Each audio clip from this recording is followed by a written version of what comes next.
Lyca production Subaskaran வழங்கும் உலகநாயகன் கமலஹாசன் நடிக்கும் Indian 2 திரையரங்குகளில் வெற்றி நடை போடுகிறது. எல்லாமே நல்லா இருக்கும், எல்லாருக்கும் பிடிக்கும். சென்னை சில்க்ஸின் தரமான ஆடி, பெருமை மிக ஆடி. சேலத்தில் திங்கட்கிழமை இரவு என்னதான் நடந்துச்சு? இந்த சட்டமன்ற கூட்டத்தொடர் அந்த நெருக்கத்தில் இவர் எடுத்த முடிவு அதிர்ச்சியாகி, இவர்கிட்ட போய் யாராவது ஒருத்தர் பேசணும். கட்சி சில மாவட்டத்தில் சில மாவட்ட நிர்வாகிகள் மாநில நிர்வாகிகளை குழி தோண்டி புதைத்து விட்டார்கள். இதெல்லாம் யார் பேசுறது? இதெல்லாம் பேசுவதற்கு ஒரு குழு வேணும், பேசணும்னு நினைச்சிட்டு இருந்தாங்க. அந்த ஒரு விஷயம் தான் ஒரு 6 பேராக சுருங்கி சேலத்தில் அன்னைக்கு பேச்சுவார்த்தை நடத்தினார். ஆளாளுக்கு ஒரு கருத்து தெரிவிக்கிறாங்க. கதை, திரைக்கதை, வசனம் எல்லாம் அடிச்சு விடுறீங்களாமே நிறைய பேர் அப்படின்னு சொல்லி ஜெயக்குமார் இன்னைக்கு பேட்டி கொடுக்குறாரு. 6 பேரோட மொபைல் நம்பர் நான் வாங்கி தரேன். அந்த டவர் லொகேஷனை நான் வாங்கினா கூட சந்தேகப்படலாம். டவர் லொகேஷன் நினைத்தால் வாங்க முடியும். இந்த 6 பேர் எங்க இருந்தாங்க? அந்த நேரத்தில் எடப்பாடி பழனிசாமி எதிர்கட்சி தலைவர், அதிமுக பொதுச் செயலாளர் எங்க இருந்தார்? சொல்லட்டும். சேலஞ்சு வருவாரா ஜெயக்குமார்? நண்பர் லக்ஷ்மணன் ட்வீட் போடுற காலையில 11 மணிக்கு ஒரு முன்னணி தொலைக்காட்சியில பிரேக்கிங் போடுறாங்க. இந்த மாதிரி ஒரு 6 பேர் அதிமுக பொதுச்செயலாளர் சந்தித்தார்கள் அப்படின்னு. உடனே எடப்பாடியுடன் இருக்கிற முன்னாள் செய்தித்துறை இணை இயக்குனர் இங்க வேலை பார்த்துட்டு அவர் இருக்கார், ரிட்டையர் ஆயிட்டார். அவர் போன் பண்ணி கேட்டாரா இல்லைன்னு நான் சொல்றேன். ஜெயக்குமார் அவர் சொல்லுங்க, ரெக்கார்ட் இருக்கு. போன் பண்ணி அதை ஸ்டாப் பண்ணுங்கன்னு சொன்னார். இந்த 6 பேரும் போய் பேசுனது என்ன கிரக்ஸ்னு தெரியுங்களா? யார் பெயரையும் சொல்லாதீர்கள். கட்சிக்கு வரவுள் வரட்டும், இணைவுள் இணையட்டும். நீங்க இவர் வரக்கூடாது, இவர் வரக்கூடாது ஒரு பேரை சொல்லாதீங்க. இதுதான் சொல்றாங்க. இதுல என்ன தப்பு? 19ஆம் தேதி வரைக்கும் இந்த ஒரு ஆலோசனை கூட்டம் இருக்க போகுது. அப்போ அந்த மீட்டிங் அவ்வளவுதானா? அப்போ புதுசா எதுவும் திட்டம் எதுவும் கிடையாது? 9 நாள் இங்க தான் இருக்க போறாரு, சென்னையில தான் இருக்க போறாரு. எல்லா நிர்வாகிகளும் இங்க தான் இருக்க போறாங்க. அதனால கண்டிப்பாக இந்த சேலம் மாவட்ட மீட்டிங்கோட முடிஞ்சிடார். சென்னையில் இருக்க போறார். கண்டிப்பா தொடரும். இன்னும் பலர் கூடுதலாக வருவதற்கு வாய்ப்பு இருக்கு. அது அப்ப 6 பேருக்கு 10 பேர் கூட வரலாம், நிச்சயமா வரலாம். வணக்கம் சார். வணக்கம். அதிமுகவுக்குள்ள என்ன நடக்குது அப்படிங்கறதான் கடந்த ஒரு 3 நாளா நம்ம தொடர்ந்து பார்த்துட்டு இருக்கோம். சேலத்துல முக்கிய அதிமுக முன்னாள் அமைச்சர்கள் பேசின விஷயம் நிறைய பேசப்பட்டுச்சு. நீங்களும் லட்சுமண் சாரும் நிறைய இதை பற்றி பேசியிருந்தீங்க. சேலத்தில் திங்கட்கிழமை இரவு என்னதான் நடந்துச்சு? சட்டமன்ற கூட்டத்தொடர் நடப்பதற்கு முன்பாகவே அதிமுக ஏன் தோல்வி அடைந்தது அப்படின்னு ஒரு மாவட்ட செயலாளர்கள் அல்லது பொதுக்குழு ஒரு கூடி விவாதிக்க வேண்டும், ஆலோசிக்க வேண்டும் என்று பலரும் முனைப்போடு இருந்தார்கள், எதிர்பார்ப்போடு இருந்தார்கள். அந்த மாதிரியான எந்த நிகழ்வும் நடக்கலை. இவர் சேலத்திலிருந்து சென்னை, காஞ்சிபுரம், திருவள்ளூர் இப்படி ஒரு மாவட்டத்தை செயலாளர் மட்டும் கூட்டி ஒரு விவாதம் பண்ணார். சரியாக உழைக்கல அப்படின்னு பேசிட்டார். அதுக்கப்புறம் சேலத்தில் வீட்டில் இருந்துக்கிட்டு அங்கே ஒரு 4 பேர் கூடி விவாதிச்சிட்டார். இது யாருக்குமே பிடிக்கல. குறிப்பாக மூத்த நிர்வாகிகள் யாருக்குமே இதில் உடன்பாடு இல்லை. நீங்கள் ஒரு கட்சி தலைவர் முதல்ல சென்னையிலிருந்து அரசியல் பண்ணணும். இந்த இயக்கம் மாபெரும் இயக்கம். இவ்வளோ பெரிய ஆஃபீஸ் இருக்குது லாயர்ஸ் ரோடில். உங்களுக்கு எதிர்கட்சி தலைவர்னு சொல்லி அங்கே கிரீனர்ஸ் ரோடில் வீடு இருக்குது. இங்கெல்லாம் கூப்பிட்டு பேச வேண்டிய விஷயத்தை சேலம் வீட்டிலே நீங்கள் பேசிக்கொள்வதும், அல்லது நீங்கள் ஒரு 4-5 மாவட்டத்தை கூப்பிட்டு இப்படி ஒரு பேசி தீர்த்து கொள்வதும் என்ன லாபம் அப்படின்ற ஒரு குறை இருந்து கொண்டே இருந்தது. இந்த நேரத்தில் சட்டமன்ற கூட்டத்தொடர். இந்த கூட்டத்தொடரில் ஒரு அனல் பறக்க வேண்டும். நம்ம பல பிரச்சனை, மக்கள் பிரச்சனை எதிரொலிக்கலாம். நம்ம 40க்கு 40 தோற்று விட்டு இருந்தாலும் ஆனாலும் 2வது பெரிய கட்சி நம்ம பேசித்தான் ஆகணும்னு எல்லோரும் ஆசையோடு இருந்தார்கள். ஆனால் அந்த சட்டமன்ற கூட்டத்தில் குறுகி விட்டது. இதில் என்னென்னா எதிர்பாராத விதமாக விஷசாராய சாவு இவர் புறக்கணிச்சிட்டார். இதில் பல எம்எல்ஏக்கு உடன்பாடு இல்லை. அதாவது கள்ளச்சாராயம், விஷசாராயம் விஷயம் பேசுவோம். ஒரு நாள் பேசி முடிச்சுட்டு நம்ம பல விஷயங்கள், உள்ளூர் விஷயங்களை பேசுவோம். இதெல்லாம் மக்கள் மத்தியில் போய் சேர வேண்டிய விஷயம். இவர் என்ன பண்ணிட்டார்? ஏகோபித்த முடிவு எடுத்து விட்டார். தான் மட்டுமே எடுக்க வேண்டிய முடிவு அப்படின்னு நினச்சிட்டு ஒதுங்கிட்டு தான் சொல்கிறாங்க. இது எல்லாரும் சேர்ந்து எடுத்த முடிவாக நமக்கு தெரியாது. இந்த சட்டமன்ற கூட்டத்தொடர் அந்த நெருக்கத்தில் இவர் எடுத்த முடிவு அதிர்ச்சி ஆகிடுச்சு. அப்போ ஒரு என்ன பண்ணாங்க, சரி இவர்கிட்ட போய் யாராவது ஒருத்தர் பேசணும். கட்சியில் என்ன நடக்குது, ஏன் தோத்தோம், இத்தனை இடத்துல டெபாசிட் போயிருக்கு, இத்தனை இடத்துல 3ஆவது இடம் வந்திருக்கும். அண்ணாமலை அதிமுக கரைந்து போகிற கட்சி, காணாமல் போகிற கட்சின்னு சொல்கிறார். என்ன விஷயம்? நம்ம உண்மையிலே 25% தொட வேண்டிய அதிமுக ஏன் 20.49 நிற்குது? ஸோ இதெல்லாம் பேச வேண்டி நம்ம போய் சொல்லணும். நம்ம வலிமையான கூட்டணி அமைக்கவில்லை, நல்ல வேட்பாளர்களை தேர்வு செய்யவில்லை. கட்சியை சில மாவட்டத்தில் சில மாவட்ட நிர்வாகிகள் மாநில நிர்வாகிகளை குழி தோண்டி புதைத்து விட்டார்கள். இதெல்லாம் யார் பேசுறது? இதெல்லாம் பேசுவதற்கு ஒரு குழு வேணும், பேசணும்னு நினச்சிட்டு இருந்தாங்க.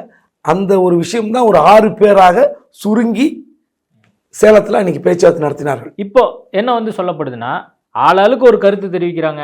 கதை, திரைக்கதை, வசனம் எல்லாம் அடிச்சு விட்றீங்களாமே நிறைய பேர் அப்படின்னு சொல்லி ஜெயக்குமார் இன்னைக்கு பேட்டி கொடுக்குறாரு. சரி, அந்த 6 பேர்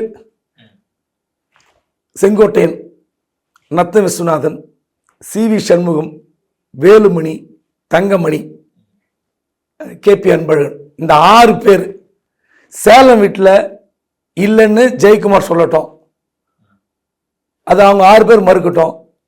இதை விட ஒரு விஷயம் ரொம்ப சிம்பிள். 6 பேரோட மொபைல் நம்பர் நான் வாங்கி தரேன், அந்த டவர் லொக்கேஷனை நான் வாங்கினா கூட சந்தேகப்படலாம். ஈஸி, டவர் லொக்கேஷன் நினைத்தால் வாங்க முடியும். டவர் லொக்கேஷன் வாங்கட்டும். இந்த 6 பேர் எங்கே இருந்தாங்க? அந்த நேரத்தில் எடப்பாடி பழனிசாமி எதிர்க்கட்சி தலைவர், அதிமுக பொதுச் செயலாளர் எங்கே இருந்தார் சொல்லட்டும். சேலஞ்சு வருவாரா ஜெயக்குமார்? ஏங்க 8 மணிலேருந்து 11:30 மணி வரைக்கும் சந்திச்சாருன்னு எல்லாம் சொல்கிறாங்க. சரி, டிவிக்குள்ள போட்டாங்க. நானும் லக்ஷ்மண் மட்டும் தான் பேசணுமா? எல்லா டிவியிலும் போட்டாங்க. நீங்களும் லக்ஷ்மண் சாரும் பேசுனீங்க. அவர் வந்து ட்விட்டர் பதிவில் போட்டார். அப்புறம் நிறைய செய்திகள் உலா வந்துச்சு. ஆனால் வந்து செய்தித்தாளில் பெருசாக அதை பற்றியான ஒரு கவனம் பெறாமல் இருந்துச்சு. ஒரு 2 நாள் வரைக்குமே பெருசாக வரல அப்படின்னு நினைக்கிறேன். ஊடகங்களில் வந்தக்கப்புறம் தான் செய்திகளில் கூட வந்துச்சு. அப்போ ஒருவேளை அதிமுக தரப்புலையும் வந்து அந்த 3-4 நாள் யாருமே பேசல. ஜெயக்குமார் இன்னைக்கு வெளிப்படையாக பேசியிருக்கார். அப்போ அந்த 6 நபர்கள் எடப்பாடி பழனிசாமியை சந்திக்கவே இல்லை அப்படிங்கிறது மறைமுகமாக அவர் ஜெயக்குமார் இன்னைக்கு பேசல. சரி, நான் ஒரு உண்மை சொல்லட்டுமா? நண்பர் லக்ஷ்மணன் வந்து ட்வீட் போடுறார் காலையில் 11 மணிக்கு. ஒரு முன்னணி தொலைக்காட்சியில் பிரேக்கிங் போடுறாங்க. இந்த மாதிரி வந்து ஒரு 6 பேர் அதிமுக பொதுச்செயலாளர் சந்தித்தார்கள் அப்படின்னு.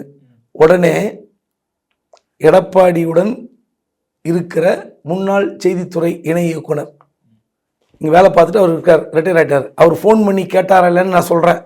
ஜெயக்குமார் அவர் சொல்லுவேன், ரெக்கார்ட் இருக்குது. அந்த டிவி சேனலில் நான் ரெக்கார்ட் பண்ண சொல்கிறேன், நானும் பேசுவோம், அவரும் வரட்டும். ஃபோன் பண்ணி அதை ஸ்டாப் பண்ணுங்கன்னு சொன்னார். ஏன் ஸ்டாப் பண்ணுறீங்க? மறுப்பில் கொடுக்கணும். அதிமுகவில் இப்படி ஒளிபரப்பப்படுகிற செய்தி தவறானது. எதிர்க்கட்சி தலைவரை அதிமுக பொதுச் செயலாளர் யாரும் பார்க்கவில்லை. இப்படி இட்டுக்கட்டி வதந்தி பரப்புகிற செய்தியை பரப்ப வேண்டாம். ஒரு அறிக்கை கொடுங்க. எதுக்கு நீங்கள் ஃபோன் பண்ணி இந்த டிவிக்கு ஃபோன் பண்ணி ஸ்டாப் பண்ணுன்னு சொல்கிறீங்க? அதுவும் ex deputy director, joint director, DIPR என்ன வேலை? அதாவது சில விஷயங்களை வெளிப்படையாக ஒத்துக்கலாம், சில விஷயங்களை வெளிப்படையாக பேச முடியாது. இது ஜெயக்குமாருக்கு என்ன நிர்பந்தம்? சரி, இந்த 6 பேரும் போய் பேசுனது என்ன கிரக்ஸ்னு தெரியுங்களா? நீங்கள் யார் பெயரையும் சொல்லாதீர்கள். கட்சிக்கு வரவுள் வரட்டும், இணைவுள் இணையட்டும். நீங்கள் இவர் வரக்கூடாது, இவர் வரக்கூடாதுன்னு ஒரு பேரை சொல்லாதீங்க. இதுதான் சொல்கிறாங்க. இதில் என்ன தப்பு? இதை போய் வந்து நீங்கள் கட்சி வந்து வீக்காக இருக்குது, பின்னடைவு அடைந்திருக்கிறது. நீங்கள் வந்து ஒரு பொதுக்குழு கூட்டி, ஒரு மாவட்ட செயலகத்தை கூட்டி தோல்வி குறித்து விசாரிப்பதற்கோ ஆலோசிப்பதற்கோ நீங்கள் தயாராக இல்லை.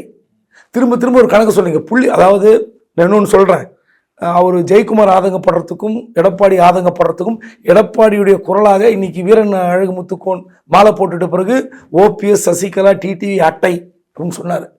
ரத்தம் உரியும் அட்டைகள் 3 பேர் தான் வெளியிருக்காங்க, மற்றவங்களாம் உள்ளக்கிறாங்க. டிடிவி நின்று தொகுதி, தேனி தொகுதியில் அதிமுக டெபாசிட் போச்சு. அது எப்பேற்பட்ட அதிமுக கோட்டை. எப்படி டிடிவியோட ஓட்டு வாங்கினார்? ராமநாதபுரத்தில் 3 லட்சம் ஓட்டு ஓபிஎஸ் எப்படி வாங்கினார்? அங்கேயே அதிமுக டெபாசிட் போச்சு. தென்சென்னையில் ஏன் டெபாசிட் போச்சு? வேலூர் ஏன் டெபாசிட் போச்சு? சொல்லுங்க. இதெல்லாம் சொல்லணும், பேசணும்ல. அப்போது இவங்க போய் வந்து கட்சி வந்து தொடர்ச்சியாக மீடியாவில் அதிமுக பிளவடைந்திருக்கிறது. பிளவு என்று அதிமுகவை பற்றி மீடியாக்கள் பேசிக் கொண்டிருக்கின்றன. அதில் அந்த வருத்தம் வந்து எடப்பாடிக்கு இருக்கும், ஜெயக்குமார் இருக்கும். அதாவது தொடர்ச்சியாக திமுக அல்லது ஆளுங்கட்சி மீடியாவை தூண்டி விடுகிறது. சரி, தூண்டி விடுவாங்க. எப்படி தூண்டி விடாமல் இருப்பாங்க? பாட்டாளி மக்கள் கட்சி உங்கள் கூட்டணிக்கு வரும் எதிர்பார்த்தீங்க, கூட்டணிக்கு வரல. அந்த உண்மையை நீங்கள் பேசுவதுக்கு தயாரா? மீடியா வந்து இன்னும் சொல்லப்போனால் உங்களுக்கு ஓசி பப்ளிசிட்டி கொடுக்குது. தேர்தல் முடிந்த பிறகு அதிமுக என்ற இயக்கத்தை உயிரோட்டமாக வைத்திருக்கிற ஒரு துறை மீடியா. தொடர்ந்து ஏதோ ஒரு புள்ளி ஒருத்த போட்டுக்கிட்டு 2 கோடி தொண்டர்கள் வைத்திருக்கிறீங்கன்னு சொல்றீங்க. சரி, இந்த நாடாளுமன்றத்தில் எவ்வளவு பேர் ஓட்டு வாங்கினீங்க? தொண்டர்களே 2 கோடி பேர் சொன்னீங்க இல்லைங்க, எவ்வளவு ஓட்டு வாங்கினீங்க? ஏன் 70 லட்சம் ஓட்டு தாண்டல? அப்ப என்ன அர்த்தம்? எது பொய்? அந்த தொண்டர்கள் எண்ணிக்கை பொய்யா? உறுப்பினர் கார்டு பொய்யா? கேட்பாங்க இல்லையா? ஆனா மீடியா கட்டமைக்கிறது. நான் இல்லைன்னு சொல்ல. தொடர்ச்சியாக அதிமுக தேய்ந்து போகிறது என்ற அண்ணாமலை குற்றச்சாட்டு ஒரு பக்கம். இன்னொரு பக்கம் திமுக எதிரான ஒரு கட்சியாக நிலைநிறுத்துவதற்கு மீடியா பாடுபடுகிறது. அப்படி நினைங்க. எதுக்கு நீங்க வந்து மீடியா வந்து டெய்லி டிவியில் வந்து இதே பேசுறாங்க, நம்மளை அவமானப்படுத்துகிறாங்க, புள்ளி உரத்தை எடுத்து போடுறாங்க, தேவையில்லாத புள்ளி உரம், நம்ம வளர்ந்துருக்குறோம். நீங்கள் வளர்ந்துருங்க, வளராமல் போங்க. ஒரு 2 சீட்டு 3 சீட்டு ஜெயிச்சிருந்தீங்கன்னா இந்த பிரச்சனை இல்லை. மீடியா அப்படி தான் பண்ணுவாங்க. மீடியா தான் வளர்ப்பார்கள், மீடியா தான் எல்லாமே. இப்போ ரஜினி வந்து யார் கொண்டு வந்து நிறுத்துந்து சொல்லுங்கள்? மீடியா பிம்பத்தால் தான் அவர் கட்டமைக்கப்பட்டார். அவர் சினிமாவில் பேசுகிற வசனம், அதுக்கப்புறம் ஒரு சினிமா தோல்விக்கான ஒரு வசனம், வெற்றிக்கான வசனம் எல்லாம் கலந்து பேசி அரசியலில் வரப்போறான்னு சொல்லி அவர் கொண்டு வந்து நிறுத்தி அதே மீடியா தான் அவர் ஓட செய்தது. அதனால் நீங்கள் மீடியா மேலே பாயறது தப்பு. மீடியா அப்படி தான் இருக்கும், வேறு வழி இல்லை. இல்லை, இப்போ ஜெயக்குமாருக்கு ஏதாவது நிர்பந்தம் வந்து ஏற்பட்டிருக்குமா? எடப்பாடி பழனிசாமி சொல்லி தான் அவர் இப்படி பேசுகிறாரு இன்னைக்கு. 100% இந்த 6 பேர் போய் பார்த்தாங்கல்ல, இவங்க பார்த்து என்ன சொன்னாங்கன்னா, நீங்கள் தான் பொதுச் செயலாளர், நீங்கள் தான் முதலமைச்சர் வேட்பாளர், நாங்கள் கட்சி உடைத்து கொண்டு வெளியே போவதற்கு இங்கே வரல. ஆனால் கட்சி வந்து தொடர்ந்து பிளவு, இப்படி சராசரி டீ கடையில் வந்து எல்லாம் அடிச்சுக்கிறாங்கப்பா ஓட்டு, அதனால தான் விழல. தென் மாவட்டத்தில் குறிப்பாக வந்து முக்குளத்தூர் வாக்கு வங்கி கிடைக்கவே இல்லை. இதெல்லாம் வந்து பேசும்போது ஒரு தொடர்ச்சியாக ஒரு பொதுமக்களுடைய அனுதாபிகள் ஓட்டு குறைகிறது. ஸோ இந்த மாதிரி விஷயத்த இவர் என்ன நினைக்கிறார் எடப்பாடி, அவங்க வந்தால் நெருக்கடி இருக்குது, அதாவது ஓபிஎஸ் உள்ளே வந்தால் மீண்டும் பிஜேபி நெருக்கடி கொடுக்கும், அவர் கையில் எடுக்கும். ஏன்னா அவருக்கு உண்மையிலே ஓபிஎஸ் மீது கடும் கோபம் இருக்குது. எலெக்ஷன் நின்று மத்திய அமைச்சராகன்னு சொன்னார், உண்மையும் கூட. ஜெயிச்சிருந்தால் ஓபிஎஸ் மத்திய அமைச்சராகி எடப்பாடியை குடைச்சல் கொடுத்துருப்பார்கள், பிஜேபி நிச்சயமாக செய்திருக்கும். அதனால் அப்படிப்பட்ட ஒருத்தரை போய் ஏன் நம்ம சேர்க்கணும் அப்படின்லாம் கேட்குறாங்க. திரும்ப போய் சரண்டராக கூட நினைக்கிறார். ஆனால் அதிமுக வந்து ஒரு ஒட்டுமொத்தமாக ஒரு பிரிந்திருக்கிற தோற்றத்தை ஓரளவு சரி செய்வதற்கு ஓபிஎஸ் உள்ளே வந்தால் நல்லது. இப்படிதான் ஒரு பத்திரிகையாளர் நான் பார்க்குறேன், நினைக்கிறேன். இல்லை, ஒட்டுமொத்தமாக இப்போ நம்ம எல்லாரும் சொல்கிற மாதிரி அதிமுக பிளவுக்கு ஓபிஎஸ் மட்டும்தான் காரணமா, இல்லை வேற எதுவும் காரணிகள் இருக்கா? இப்போ எடப்பாடி பழனிசாமி மனசை வச்சா அவரை சேர்த்துக்கலாம். இப்போ ஓபிஎஸ் வந்து வெளியே இருக்கிறனால தான் அதிமுக இவ்வளோ தோல்விகளை சந்திக்குதா? அதாவது ஓபிஎஸ் வந்த உடனே ஒரு 5% 6% ஓட்டு அப்படி வந்துடும் அப்படின்னு சொல்லலை. ஆனால் பிரிந்திருக்கிற அந்த தோற்றம் தொடர்ந்து மீடியாக்களை பேசணும். இப்போ நீங்கள் எது விவாதிக்கிறீங்க, எது என்கிட்ட கேட்குறீங்க? இல்லை, நான் இன்னொன்று கேட்குறேன். இப்போ மீடியாக்கள் கட்டமைக்கிறாங்களா? மீடியா கட்டமைச்சு அதிமுக பிளவுபட்டிருக்கு, இப்போ எடப்பாடி பழனிசாமி நினைக்கிற மாதிரி பிளவுபட்டிருக்குன்னு சொல்லி நம்ம ஒரு தோற்றத்தை உருவாக்கி அதிமுக தொண்டர்கள்ட்டையும் மக்கள்கிட்டையும் ராங்கான ஒரு விஷயத்த வந்து தகவலாக கொடுக்குறோமா? செங்குத்தான பிளவு சத்தியமா இல்லை, இது ரொம்ப லேசான சிராய்ப்பு தான். என்னை பொறுத்தவரை எடப்பாடி கிட்ட கட்சி இருக்கு, 98% கட்சி இருக்கிறது. கண்டிப்பாக இந்த தோல்விக்கான ஆலோசனைகளை அவங்க கட்சி எடுக்க வேண்டிய முடிவு நம்ம உள்ளே போய் சொல்ல முடியாது. இப்போது ஒவ்வொரு மாவட்டத்திலையும் ஓட்டு குறைஞ்ச ஓபிஎஸ் காரணம் அல்ல. இப்போ குறிப்பாக கன்னியாகுமரியில் அதிமுக கடும் சேதாரம் அடைந்திருக்கிறது. விளவங்கோட்டில் 5267 ஓட்டு வாங்கியிருக்கிறது, மிக மோசமான ஓட்டு. பாளையங்கோட்டில் 10,000 ஓட்டு வாங்கியிருக்கு. தூத்துக்குடியில் டெபாசிட் இழந்திருக்கிறது. இதற்கெல்லாம் காரணம் ஓபிஎஸ்ஸா? ஓபிஎஸ் இல்லை. நீங்கள் அந்த கட்சியை சரியாக நீங்கள் நிர்வகிக்கல, ஓட்டு நல்ல வேட்பாளரை போடல. இன்னும் சொல்ல போனால் வெளிப்படையாக குற்றச்சாட்டுறேன். கன்னியாகுமரி மாவட்டத்தில் கட்சி அழித்து கொண்டிருப்பவர் தளவாய். அவர் டிடிவியை காலி பண்ணிட்டு எடப்பாடி காலி பண்ண வந்திருக்காருன்னு கட்சிக்காரன் சொல்கிறான், நான் சொல்ல. தூத்துக்குடியில் அந்த கட்சியை அழிப்பதற்கு இப்போ வேட்பாளர் அமைச்சிங்களே, இங்கே சென்னையிலேருந்து ஒருத்தர், அவருடைய தாய் மாமன் முன்னாள் அமைச்சர் சண்முகநாதன் கட்சி அழித்து கொண்டிருக்கிறார். ஏனென்றால் தன்னுடைய முன்னாள் முதலாளி முன்னாள் குருநாதர் அனிதா ராதாகிருஷ்ணனை எதிர்த்து அவர் அரசியல் செய்யவே மாட்டார். நான் சொல்ல, அதிமுக தொண்டன் சொல்கிறான். திருநெல்வேலியில் நீங்கள் யாரை கேட்டு ஒரு அம்மாவை போட்டீங்க, அந்த அம்மா பேரே தெரியல கட்சிக்காரனுக்கு. ஒரு ஊராட்சி தலைவர் துணைத் தலைவர் போட்டிங்களே, யாருக்கு தெரியும்? நயினாருக்கு ஆதரவாக யார் வேலை பார்த்தார்? இசகி சுப்பையா. இது நான் சொல்ல, கட்சிக்காரன் சொன்னது. இந்த எலெக்ஷன் பிரச்சாரத்தில், எலெக்ஷன் சர்வேல கிடைத்த தகவல். இந்த 3 தென் மாவட்டத்தில் 3 மாவட்டத்தில் அதிமுக என்ன நிலைமையில் இருக்கு, கூப்பிட்டு விவாதிங்க. நான் சொன்ன தகவல் பொய்ன்னா திரும்ப என்ன வந்து அப்போ உங்க கட்சியில் இருக்கிற தளவாய் மீது குற்றச்சாட்டு இருக்கிறது, உங்க கட்சியில் இருக்கிற இசகி சுப்பையா மீது குற்றச்சாட்டு இருக்குது, உங்க கட்சியில் இருக்கிற சண்முகநாதன் மீது குற்றச்சாட்டு இருக்குது. 3 பேரும் முன்னாள் அமைச்சர்கள் கட்சி அழித்து கொண்டிருக்கிறார். இப்படி ஒவ்வொரு மாவட்டத்தில் என்னால் சொல்ல முடியும். ஸோ இதெல்லாம் என்னன்னா அதிமுக தொய்வடைந்து கொண்டிருக்குது. அதனால ஓபிஎஸ் மட்டுமல்ல, ஓபிஎஸ்ஐ வைத்துக்கொண்டு பாஜக அரசியல் செய்கிறது. பாஜக ஒரு ஆக்டோபஸ், பாஜக கபலீகரம் செய்துவிடும். இதை எடப்பாடி உணர்ந்து விட்டு தான் வெளியே வந்திருக்கிறார். ஆனால் நீங்கள் அந்த சேதாரத்தை சிராய்ப்பை சரி செய்ய முடியும் தான் நான் சொல்கிறேன். ஆனால் ஓபிஎஸ்ஸால் அதிமுக பிளவுபட்டிருக்கிறது, பிளந்து விட்டதுன்னு மற்ற மீடியா மாதிரி நான் சொல்லலை. உண்மையிலே கட்சி இன்டாக்டாக இருக்குது. இன்னைக்கு எடப்பாடியை ஒதுக்கிட்டு வேற யாரையா கொண்டு வந்து நிறுத்தி கட்சி தூக்கி நிறுத்த முடியாது. இன்னொரு உங்களுக்கு ஸ்கூப் நியூஸ் சொல்கிறேன். இந்த அதிமுக இயக்கத்தை கலைத்து விட்டு பாஜகவோடு சேர்ந்து விடுங்கள் என்று அமித்ஷா சொன்னார். ஜெயலலிதா இருந்த பிறகு சொன்ன வார்த்தை இது. நீங்க யாரோனா கேட்டுங்க, அதிமுக தலைவர் மறுக்கிறாங்களா கேளுங்க. டெல்லியில் கூப்பிட்டு ஒரு பேசின வார்த்தை என்னன்னா, திமுகவை இனி எதிர்க்க வேண்டிய அவசியம் அதிமுகவுக்கு இல்லை, அதை நாங்கள் பார்த்துக்கிறோம், எங்க கூட சேர்ந்துருங்க. அவங்க ஆசைப்பட்டாங்க பாஜக அதிமுக இணைந்து விடும் என்று ஆசைப்பட்டார்கள். நல்ல வேளை அந்த தவிர எடப்பாடி செய்யல. இன்னும் அவங்களுக்கு ஆசை இருக்கு, இந்த கட்சியை கபலீகரம் செய்ய வேண்டும், இந்த கட்சி அப்படியே தூக்கிட்டு போய். ஏன்னா திமுக எதிராக இவரு திமுக எதிர்ப்பை தவிர வேற என்ன கொள்கை இருக்கிறது அதிமுகவுக்கு? அதை பத்தி உங்களுக்கு என்ன கவலை? உங்களுக்கு என்ன வேற கவலை? நீங்களும் திமுக எதிர்க்க தானே வந்திருக்கீங்க, வேற என்ன புதிய கொள்கையோடு வந்திருக்கீங்களா? பாஜக கிடையாது. ஸோ அதனால திமுகவை வீழ்த்துவதற்கு ஒரே சக்தி போதும், அது பாஜக. அதிமுக இங்க கரையணும். இப்படி இருக்கிற சூழலில் எடப்பாடி ஒரு முடிவெடுத்து கட்சி நடத்தி கொண்டிருக்கிறார். இப்போ உண்மையில அதிமுக தொண்டர்கள் என்ன நினைக்கணும்? இந்த கட்சி இருக்கணும்னா இந்த நெருக்கடி எடப்பாடிக்கு தான் கொடுக்கணும். இந்த பிளவுன்ற தோற்றத்தை நீங்க வெளியே காட்டாதீங்க. சேர்த்துட்டா முடிஞ்சு போச்சு. அதுக்கப்புறம் டிடிவி கிளைம் பண்ணவே இல்லை. நான் அந்த கட்சியை நான் கேட்குறேன். அவர் அந்த கட்சியை மீட்பேன்னு சொன்னார், கட்சியில் சேர்வேன்னு சொல்ல. ஸோ டிடிவி விட்டுருங்க. சசிகலா சும்மா 90% இணைந்து பணி முடிந்து விட்டதுன்றாங்க. அப்படின்னு இணைப்பு பணி என்ன சொல்லுங்க? ஒன்றும் கிடையாது. ஸோ சசிகலா பேச்சை யாரும் பொருட்படுத்த போவதில்லை. டிடிவி பற்றி யாரும் கவலைப்பட போவதில்லை. உங்களுக்கு ஓபிஎஸ் சேர்ந்தாலே இது மேக்சிமம் இந்த பிளவுன்ற வார்த்தை மீடியாவில் இருக்காதுன்னு நான் கருதுறேன்.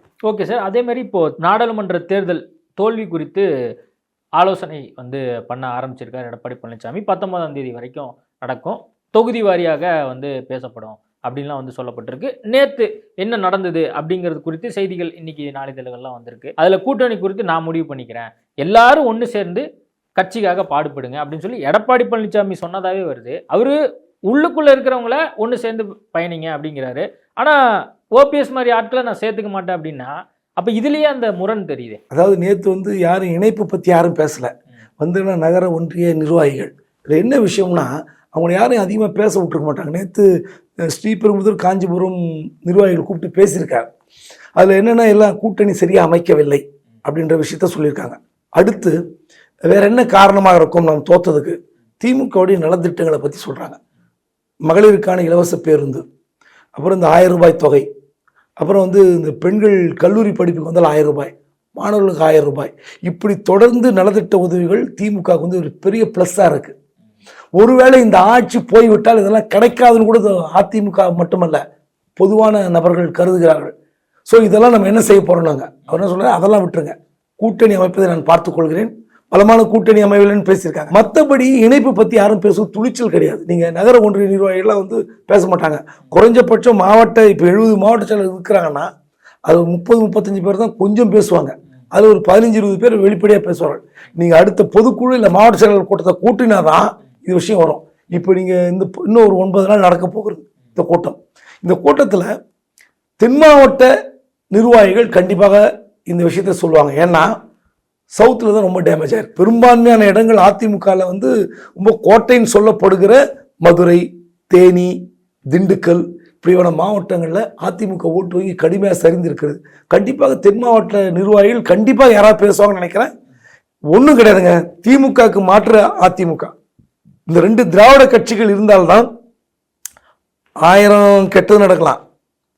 ஆனால் நல்லதே நடக்கக்கூடாதுன்னு நினச்சிங்கன்னா இந்த 2 கட்சியிலாம் போயிடுச்சு, அவ்வளோதான். ஸோ இதுதான் என்னுடைய பார்வை. அதனால் வேறு வழி இல்லை. திமுக எதிர்க்க வேண்டும், முழுமையாக எதிர்க்க வேண்டும் என்றால் அதிமுகவுக்கு இந்த பிளவுபடாத அதிமுக, ஒன்றிணைந்த அதிமுக அப்படின்னு வரணும். நீங்கள் பதவி கேட்குறாங்க, பதவி கேட்கல, கொடுக்குறது உங்கள் இஷ்டம். ஆனால் மீடியாவில் இப்படி கட்டமைக்கிறார்கள் என்று நீங்கள் நினைச்சீங்கன்னா அதை தடுக்கிறதுக்கான சக்தி உங்ககிட்ட இருக்குது, உங்கள் கையில் முடிவு இருக்குது, நீங்கள் முடிவு எடுத்துங்க. ஓகே, இன்னும் அந்த 9 நாள் இருக்குது. இந்த 9 நாளில் என்ன பேச போகிறாங்கிறது கொஞ்சம் கொஞ்சமாக ஒவ்வொரு நாளில் தெரியும். நான் ஆரம்பத்தில் கேட்ட கேள்வி தான். இப்போது அந்த 6 முன்னாள் அமைச்சர்கள் போய் எடப்பாடி பழனிசாமியை பார்த்துருக்குறாங்க. அதனுடைய அடுத்த நீழ்ச்சியாக அடுத்து எப்போ மீட்டிங் எதுவும் நடக்கும், நம்ம இதை பற்றி பேசுவோம் அப்படின்னு கூட எடப்பாடி பழனிசாமி இனிமேல் யோசிக்க மாட்டார். ஏன்னா 19ஆம் தேதி வரைக்கும் இந்த ஒரு ஆலோசனை கூட்டம் இருக்க போகுது. அப்போ அந்த மீட்டிங் அவ்வளோதானா? அப்போது புதுசாக எதுவும் திட்டம் எதுவும் கிடையாது? அப்படி கிடையாது. 9 நாள் இங்கே தான் இருக்க போகிறார், சென்னையில் தான் இருக்க போகிறார். எல்லா நிர்வாகிகளும் இங்கே தான் இருக்க போகிறாங்க. நிச்சயமாக ஒத்த கருத்துடையவர்கள் இவரை போய் பார்ப்பாங்க, நிச்சயமாக சொல்லுவாங்க. ஏன்னா அவங்க போய் திங்கட்கிழமை அவர்கிட்ட பேசின பிறகு இந்த விஷயத்துக்கு கவுண்டர் கொடுக்காதீங்க, நீங்கள் பெயரை சொல்லி யாரையும் சேர்க்க மாட்டேன் என்று சொல்லக்கூடாது என்று சொன்ன பிறகு ஜெயக்குமார் இன்னைக்கு அப்படி தராரு பேட்டி. கண்டிப்பாக இது எதிர்வினை எங்கேயாவது வெடிக்கும். ஏன்னா நீங்கள் ரத்தம் உறிஞ்சும் அட்டைகள்னு சொல்கிறார் ஓபிஎஸ்ஸை. சசிகலா டிடியை விட்டுருவோம், அவங்க பற்றி ஏற்கனவே சொல்லிட்டேன் பதில்லை. இப்போ நீங்கள் அவர் கூட இருக்கிற வைத்தியலிங்கம், அவர் எந்த கட்சிக்காரு? வெளியிலேருந்து கட்சிக்கு வந்தவரா? அவர் அதிமுகவுடைய கீழேருந்து வந்தவர். மனோஜ் பாண்டியன், ஜேசிடி பிரபாகரன், இவங்களாம் இருக்கிறாங்க. இவங்களாம் எங்கே போவாங்க? இவங்கள ஓபிஎஸ் விட்டு இவங்களாம் எங்கே போவாங்க? இப்போ அவங்கெல்லாம் ஒரு தனித்தனியாக போய் சேர்ந்தால் ஒரு மாதிரி அசிங்கமாக இருக்குன்னு நினைக்கலாம். ஒரு மாசா போய் சேர்ந்துருவோம், ஒரு தலைமையின் கீழ் போய் சேர்ந்து விட்டால் இந்த பதவி கிடைக்கும், மாநில நிர்வாகி கிடைக்கும். ஏதோ ஒரு ஏற்கனவே அடிச்சுக்கிட்டும் பிடிச்சிக்கிட்டும் ஒன்றாயிட்டாங்கன்னா ஒரு பெரியதாக தெரியாது. அரசியல் என்றாலே 1000 விமர்சனங்கள், சண்டைகள் இருக்கலாம், அதை கடந்து போய் சேர்ந்துருவாங்க.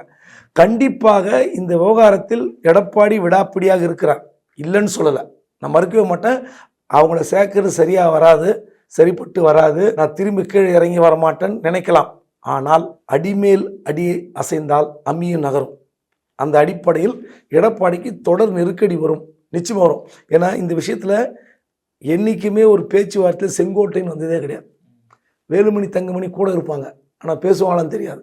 ஏன்னா அவருடைய ரைட் ஹேண்ட் லெஃப்ட் ஹேண்ட் 2 பேரும் சொல்லிக்குவாங்க. ஆனால் முதல் முறையாக செங்கோட்டை அந்த கூட்டத்தில் இருக்கார். இதை விட கூத்து, யாரெல்லாம் பேசணும்னு டிசைட் பண்ணி தான் போயிருக்காங்க. ஏன் கேபி முனுசாமி உள்ளே கூட்டும் போல அவர் குறுக்கு சால் ஓட்டுவார். ஏனென்றால் நீங்கள் நாடாளுமன்ற தேர்தல் முடிந்த பிறகு பாருங்கள், 2 பேட்டி தருமபுரியில் கொடுத்துருப்பார். இந்த கட்சி தோல்வி குறித்து பேசும்போது யாரும் இணைக்க வேண்டிய அவசியம் இல்லைன்னு இருப்பார். அவராக முன்கூட்டி சொல்லியிருப்பார். அதுவும் எடப்பாடியோட குரல் தான். இன்னைக்கு ஜெயக்குமார் எப்படி ஒலிக்கிறாரோ அதன் போல தான் மதுரையில் ஆர்பி உதயகுமார், இங்கே அவர் செய்தி தொடர்பாளர் என்ற முறையில் ஜெயக்குமார், துணை பொதுச் செயலாளர் என்ற முறையில் கேபி முனுசாமி. இவங்க மாறி மாறி என்ன சொல்கிறாங்க? இணைப்பு தேவையில்லைன்னு சொல்லுவாங்க, யாரும் தேவையில்லைன்னுவாங்க. ஆனால் தொண்டர்கள் என்ன நினைக்கிறார்கள் என்பதை நான் பேசுகிறேன், இது யதார்த்தம். அதனால் கண்டிப்பாக இந்த சேலம் மாவட்ட மீட்டிங்கோடு முடிஞ்சிடாது, சென்னையில் இருக்க போகிறார். கண்டிப்பாக தொடரும், இன்னும் பலர் கூடுதலாக வருவதற்கு வாய்ப்பு இருக்குது. அதான் அப்போ 6 பேருக்கு 10 பேர் கூட வரலாம், நிச்சயமாக வரலாம். பல மாவட்ட செயலாளர்கள் இப்போ எடப்பாடிக்கு ஆதரவாக இருப்பது, நான் இன்னும் எல்லாருமே எடப்பாடி தான், எடப்பாடி ஆதரவாளர் தான். யாரும் இப்போ தங்கமணி வேலுமணி பிச்சுட்டு வந்துடுவாங்க, சிவி சண்முகம் கோச்சிட்டு வெளியே வந்துடுவார், அப்படிலாம் கிடையாது. என்ன பிரச்சனைனா எல்லாரும் சேர்ந்து கண்டிப்பாக ஒன்று சேர்ந்துருவாங்க. ஏன்னா என்ன சொன்னாலும் எடப்பாடி ஒரே ஒரு பயம்தான், சசிகலா அவர்கள் மீண்டும் உள்ளே வந்தால் அந்த மன்னார்குடி கும்பல் உள்ளே வந்துவிடும், அந்த தாக்குதலை சமாளிக்க முடியாது, நமக்கே சிக்கல் தந்துடுவாங்க. ஆனால் என்னை பொறுத்தவரை ஒன்று சொல்கிறேங்க, நீங்கள் எடப்பாடியை எலிமினேட் பண்ணிவிட்டு வேற யாரையும் கொண்டு வந்தால் அந்த கட்சி நிற்காது, கட்சி காலியாடும். எடப்பாடி இந்த மாநில நிர்வாகத்தை தெரிந்து கொண்டு வரவில்லை, ஆட்சி செலுத்துகிற அதிகார நிர்வாகத்தை தெரிந்து கொண்டு வரவில்லை. அவரும் ஒன்றும் தெரியாம தான் வந்தார், மறுக்கவே முடியாது. மாற்றியெல்லாம் பேசியிருக்கார், ஒன்றும் தெரியாமல் தடுமாறி இருக்கார், மைக்கு முன்னாடி தடுமாறி பேசியிருக்கிறார். ராமாயணத்தில் கம்பரா சேர்க்கிறாரானா மாற்றி பேசியிருக்கார். ஆனால் 4 வருஷத்தில் அவர் கற்றுக்கிட்டார், அரசியல் கற்றுக்கிட்டார். இந்த நிர்வாகத்தை, இந்த மாநில நிர்வாகத்தை, கட்சி நிர்வாகத்தை இன்னொருத்தர் யாரோ எக்ஸ் ஒய், சிவி சண்முகம் இல்லை வேலுமணி இல்லை திண்டுக்கல் சீனிவாசன் இல்லை உதயகுமார், ராஜன் செல்லப்பான்னு யாரை கொண்டு நிறுத்தினாலும் இந்த கட்சி நிற்காது, வேலையிடும், எழுதி தரேன். அதனால் எடப்பாடி என்பவரை நீங்கள் தள்ளி விட்டுட்டு இவங்களாம் வந்தாங்கன்னா கஷ்டம். ஏன்னா நான் சொன்னதான், பாஜக காத்து கிடக்கிறது. அண்ணாமலைக்கு என்ன இப்போ அண்ணாமலை மாற்றப்பட போகிறாரா? கிடையாது. எல்லாரும் நினச்சிட்டு இருக்காங்க அண்ணாமலை மாற்றப்பட போகிறாருன்னு. எனக்கு தெரிந்தவரை அண்ணாமலை மாற்றப்பட மாட்டார். ஏனென்றால் இப்படிப்பட்ட ஆள் தான் வேணும்னு டெல்லி தலைமை நினைக்குது. இப்படி கான்ட்ராவர்சியாக பேசணும், இவ்வளோ எந்த லெவலில் வேணால் இறங்கி அடிக்கணும், இப்படிப்பட்ட ஒரு தலைவர் தமிழ்நாடு பாஜகவுக்கு தேவை, அதுதான் அவங்க விரும்புகிறாங்க. ஸோ அதனால் ஒன்றும் கிடையாது, அண்ணாமலை என்ற ஒரு நபர் மாநில தலைவராக பாஜக இல்லை என்றால் அதிமுக சத்தியமாக சேர்ந்துடும். திமுக காங்கிரஸ் கூட்டணி இன்டாக்டாக இருக்குது, அந்த கூட்டணியில் ஒரு கட்சி கூட வெளியே வராமல் இருக்கிறது என்றால் 2026 கண்டிப்பாக அண்ணாமலை இல்லை என்றால் பாஜக உள்ள இருக்கும். இவங்க சீமானுக்காகவோ மற்ற கட்சிகளுக்கோ அதிமுக காத்திருக்காது. ஏனென்றால் அவங்களுக்கு தெரியும் அடுத்த சில ஆண்டுகளில் என்ன நெருக்கடி கொடுப்பார்கள் என்று. அதனால தான் சொல்ல வரேன், எடப்பாடி இல்லையால் வேற யாராவது புதுசாக ஒரு தலைவரை கொண்டு நிற்க வச்சு அதிமுக நடத்தவே முடியாது. ஓகே சார், நிறைய விஷயங்கள் குறித்து பேசியிருக்கோம். நேர்காணல் கொடுத்ததுக்கு மிக்க நன்றி. லைகா புரொடக்ஷன் சுபாஷ்கரன் வழங்கும் உலகநாயகன் கமலஹாசன் நடிக்கும் இந்தியன் 2 திரையரங்குகளில் வெற்றி நடை போடுகிறது. எல்லாமே நல்லா இருக்கும், எல்லாருக்கும் பிடிக்கும். The Chennai Silks in தரமான ஆடி பெருமை மிக ஆடி.